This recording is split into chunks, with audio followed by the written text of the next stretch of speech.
You need to be putting that money out there into the world and letting that money bring back more money.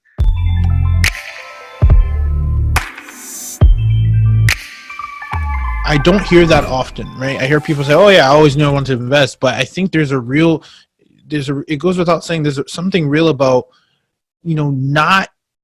not being able to let go of money. A lot of people do that because they're not used to it. A lot of people have savings, a lot of people have 401ks, and I think hearing that from you as someone who is a practitioner who actually experienced that, I think people need to hear that. I'm glad you're sharing that with us today, because I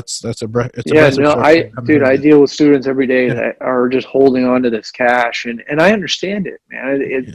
Having cash on hand in the bank is great. It's a comfortability thing, but one thing I tell I work with a lot of younger people, and one thing I tell them is, hey, listen, you are so young. You can go ahead and blow this money on this, and I guarantee if you put it in real estate, it's better, but you could just absolutely lose this money, and you're going to gain it back all over again. Yeah. And I said, that's why I always preach, like, you need to put your money in real estate or cash producing assets, and just assets in general. Don't be going out there buying vacations and all this other stuff. You need to be putting it in cash producing assets. And that's what I live and die on, man. So, I'm constantly pushing that, because so many people have that issue of they want to hold on to their cash. They want to hoard their cash. Yeah. And, I just don't see the good in doing that, especially if you're a younger person under 50 years old. You need to be putting that money out there into the world and letting that money bring back more money, and then going ahead and redoing it. But to answer your question, I haven't pulled out any money out of any of those properties yet. They're sitting there with at least 25%.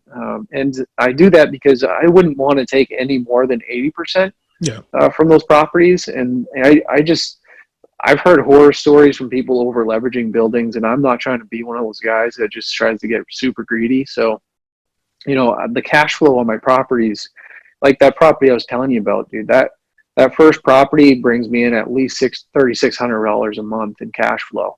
After all expenses are paid, it makes $3,600 a month. And so, making that kind of cash flow on a 3-unit, it comes back quick. I've already paid myself back for that first initial investment. And so, as long as you have in buying the right properties and buying properties on cash flow, because that's how I personally buy properties. I don't buy properties on appreciation. I buy them on cash flow. How much cash flow can that puppy get? And that's how I buy. So in terms of like the recession, whatever, I don't care about that.